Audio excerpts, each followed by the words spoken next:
Imagine a young woman, barely 21 years old, standing before the gates of a convent with nothing but her faith, a linen dress, and a courage so fierce that even an army could not move her. Now imagine this. She was not running from the world because she feared it. She was running toward heaven because she had found someone worth abandoning everything for. This is not a legend softened by time.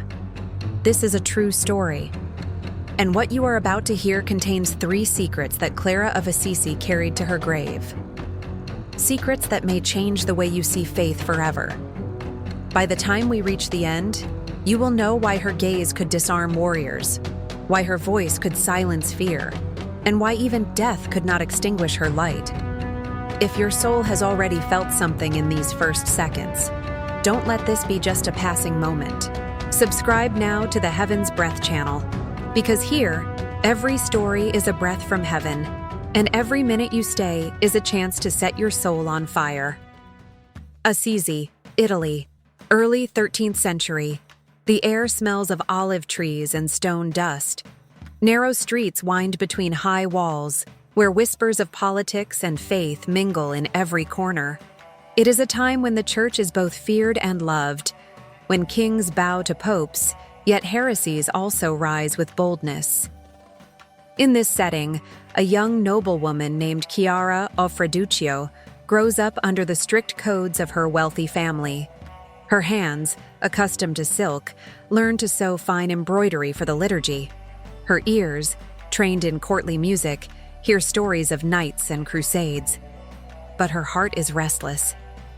The more she looks at the gold on her family's table, the more she longs for something no coin can buy. It is in these years that Assisi becomes the stage for another radical soul. Francis, the son of a merchant, who trades his fine clothes for a coarse tunic and begins to speak of a Christ who is poor among the poor. The city watches him with curiosity and fear.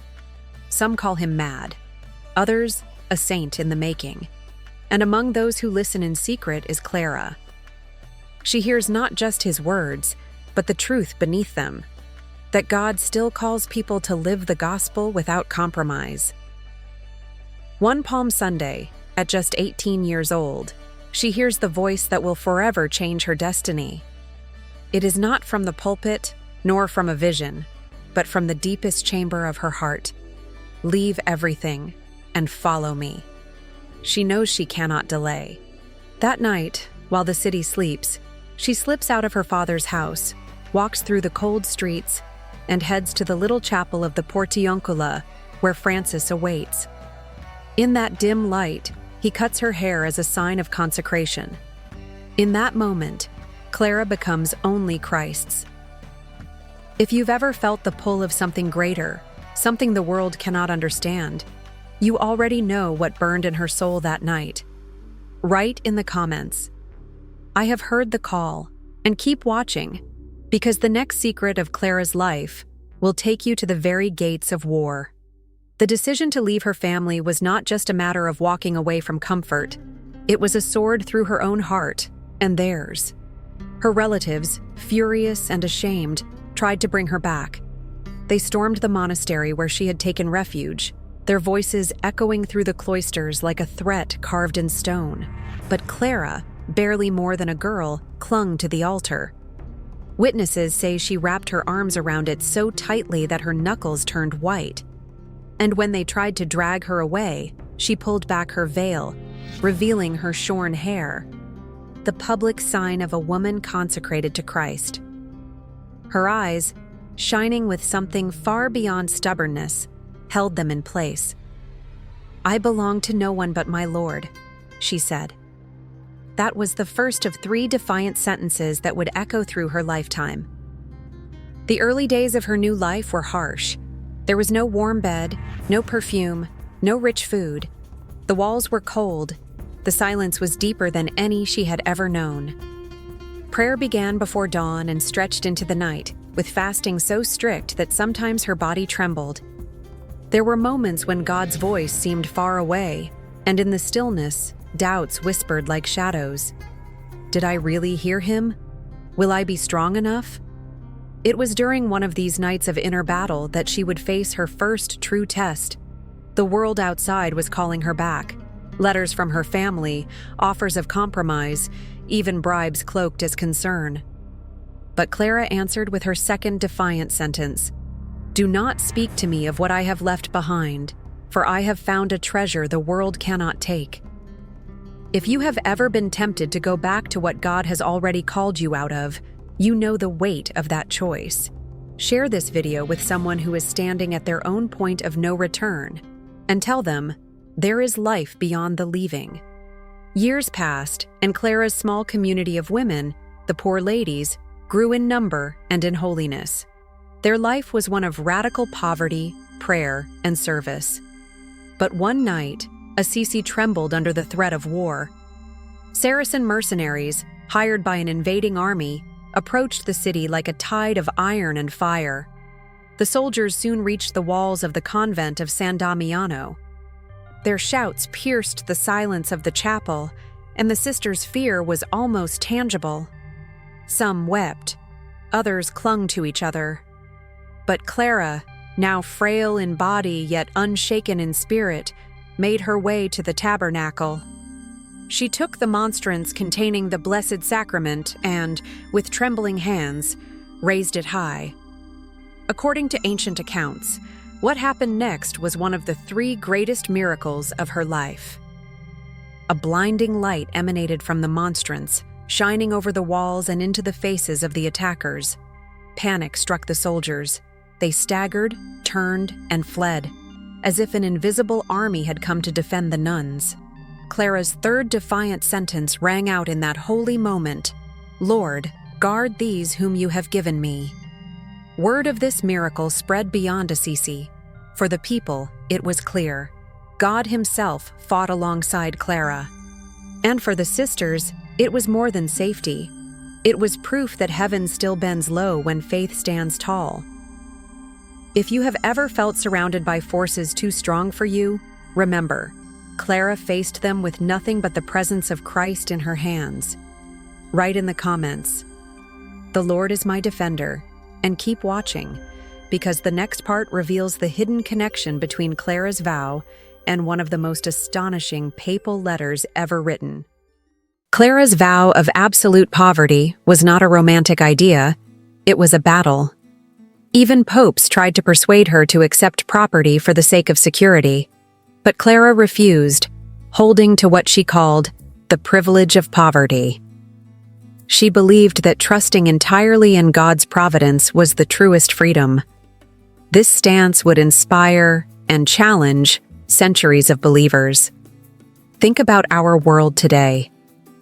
We may not wear veils or live behind cloister walls, but we are constantly tempted to cling to what makes us feel safe: money, status, control. Clara's life shatters the illusion that these things can truly protect us. She reminds us that the more we grasp for what is passing, the less room we have for what is eternal. And here is something striking. In the year 1253, just 2 days before her death, Pope Innocent IV finally granted her the formal approval of her rule, making her the first woman in church history to write a religious rule approved by the Pope. This was not just a bureaucratic victory. It was a divine affirmation that the way she had lived, in utter dependence on God, was not folly, but wisdom. It was as if heaven itself had sealed her mission. How many of us have dreams or convictions that we abandon because the world calls them impractical? Clara's persistence teaches that sometimes God plants a vision in us that will take years, even a lifetime, to bear fruit. If you've ever been told that your faith is unrealistic, leave a comment saying, "I will not let go," and share this video with someone who needs courage to keep going. The summer of 1253 was heavy with silence around the convent of San Damiano. Clara had grown weaker. Every breath seemed borrowed from eternity. The sisters gathered around her bed, their faces shadowed by the awareness that they were living her final hours. Yet in Clara's eyes there was no fear, only the strange radiance of someone who had already glimpsed the other side. Her confessor leaned in, whispering that the Pope himself had arrived in Assisi to bless her. When Pope Innocent IV entered the modest cell, He bent over and gave her the apostolic blessing. Clara, barely able to lift her head, smiled and whispered her final secret, "Blessed be you, my God, for having created me." These were her last recorded words, a sentence that contains the humility of a lifetime and the gratitude of a soul ready to meet its bridegroom. On August 11th, as the bells of Assisi rang for the feast of St. Lawrence, Clara's soul crossed the threshold into eternity. Her sisters said the air filled with a fragrance like lilies, and a light, gentle but unmistakable, seemed to linger in the room long after her passing. Some believed this was a sign that her spirit had been welcomed into the court of heaven with honor. Her life echoes the words of Psalm 16. "You make known to me the path of life. In your presence there is fullness of joy. At your right hand are pleasures forevermore." If this story has stirred something in you, hold on. The last part will invite you to step into the same current of grace that carried Clara from Assisi into eternity. And so ends the story of Clara of Assisi, a young woman who walked away from wealth, defied her family, stood against armies, and even bent the will of popes, all for the sake of Christ. Her life is not a relic of the past. It is a blazing torch for every soul standing today at the crossroads of fear and faith. Perhaps you feel surrounded by battles you cannot win on your own. Maybe you have a dream that others call impossible, or you are holding on to a conviction that the world says is foolish. Clara's life whispers, and sometimes shouts, that God delights in doing the impossible with the smallest, poorest, most surrendered hearts. If you take just one thing from this story, let it be this: your faith, no matter how fragile, can move the hand of heaven when it is placed entirely in God's care.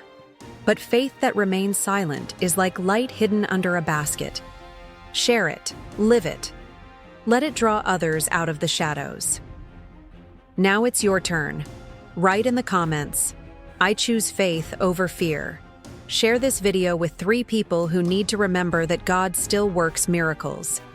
And if your heart has been stirred by what you've heard, subscribe to this channel, not just to hear more stories, but to join a community of believers who want to see heaven break into earth, just as it did in Assisi.